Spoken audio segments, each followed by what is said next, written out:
Hey guys, I figured I would go ahead and show you a little update on the season over here. So, right now it is March 10th, and I am in full swing with pairing. I should be breeding something around 80 females this year, but I will show you a few locks. I just paired up last night. So, this is a leopard bumblebee het sunset female. And she's being bred by an acid het sunset male that I produced. So I'm really excited for acid sunset, and if I could hit acid leopard sunset, that'd be amazing. Here I have a Wookiee fire Enchi being bred by a sunset. So going after some Wookiee hets. And here I have an acid pinstripe female being bred by a pastel banana paint male. So I'm new to paint.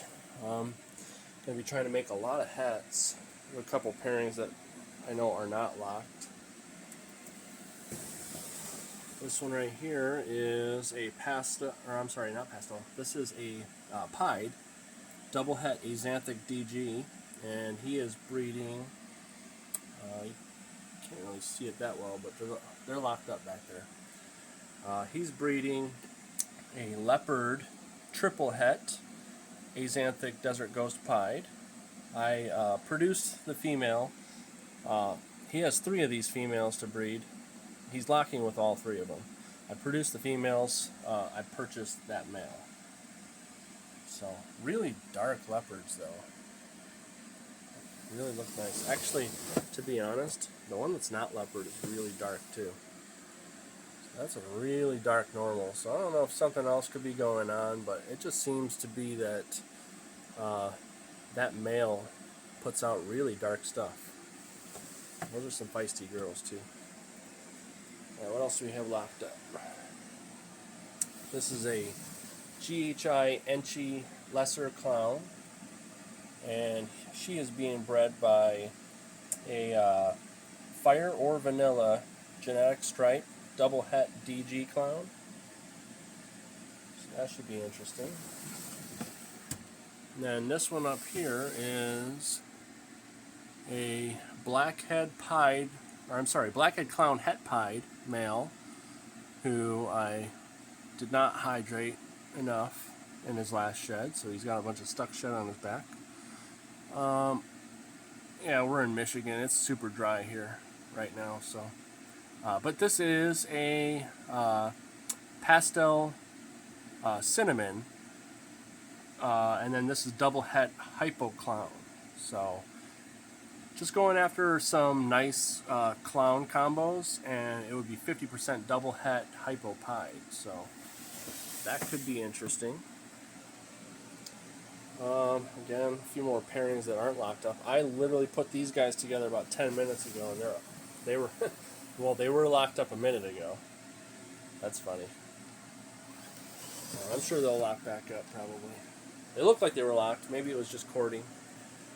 Let's see what else.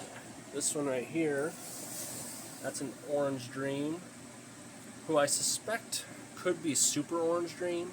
I had a clutch from her 2 years ago, and I just don't know for sure, because the male was Orange Dream as well, and so I don't know positively. She was sold to me as an Orange Dream het pied, but just the way she looks, I suspect she could be a Super Orange Dream. Now, I'm going to have the same situation here, though, because the male is Orange Dream as well.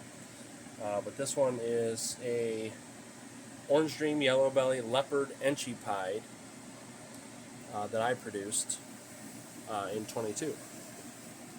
So they're getting it on. He just started breeding, and that's his second female he's breeding.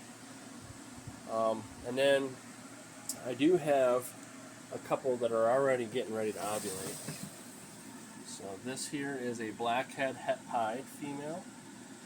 A lot of mine lay in the back too and do their thing. This girl is already just about 40 millimeters. not too big of a girl, um, but she gets to be picky on the eating until it's breeding season. She hasn't laid for me. She reabsorbed last year, but this year she's just about there. She's on ovulation watch. She should ovulate within the next week. So, and then she was bred by a mahogany pied het clown. So that'll be interesting. And then this girl here is on ovulation watch as well. She should ovulate literally any day, even tonight maybe. She's a pastel pied het hypo, and she was bred by a chocolate enchy DG hypo. So looking for some nice combo hypos that are double het DG pied.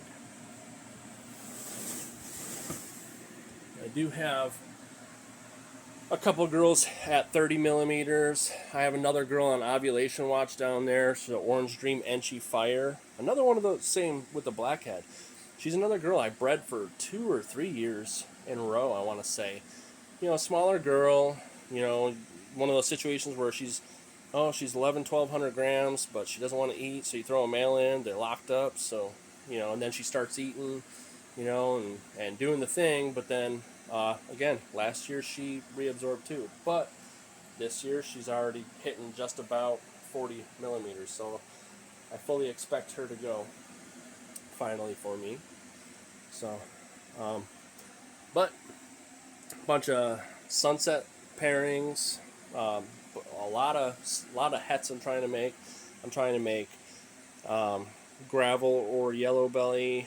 I have a mahogany highway female that I'm pairing sunset to. So mahogany, gravel, or yellow belly. I have bongo cinnamon, Wookie, voodoo. So a bunch of cool genes I'm trying to add to the sunset stuff. And then hopefully, I have a couple different pairings for acid sunset. Hoping to hit the acid sunset this year. If not, next year's going to be an even better chance because I'll have females and males. So I got a couple female acid het sunsets. They are locking, but it's questionable whether they'll go or not. There's no follicular development yet, and it's very early. They're just had their first locks. My seasons always go late here, though, so most of my stuff, half of my animals are just now being paired for the first time, especially if they were a 22 female and are just getting up to size, or if they went late last year, which most of my females did. So, I'll have Octobers, anything that's like laid in September or October are just now getting paired. Anything that laid July, August, September started getting paired December, January, February. So stuff like that. So I have probably 5 or 6 that are looking like they're getting ready to ovulate or close to ovulation. But as we go into summer, that's when things will start to really show themselves, what's going to go and what's not. So I think I'm breeding 80 to 85 females, and I'm hoping to hit something around 50, between 50 and 60 anyway, but I would say 50 is a good number, because when you're breeding brand new girls, the ratios can be a little off. You're breeding a girl that's laid clutches 3 to 4 years in a row already. There's always a chance she'll take a year off. So you end up kind of falling into those kind of things. So, a success rate of 65% is pretty good. 70% of females laying is really good, actually. Your first couple of years, you might do things like 80%, 90%, or even 100%. Like my first couple of years, I hit 100%, but it's 5 out of 5, 11 out of 11, my first and second years, But then you go now you're breeding 30 females and 20 of them go, or now you're breeding 50 females and 35 of them go. You know, those kind of situations. So, but hope you guys are having a good season, and I'm sure we're going to start to see a lot of stuff hatching now that we are getting into spring. And all through the summer, we should start seeing all kinds of crazy animals being produced. So, good luck out there, and I will catch you in the next video. Peace out, guys.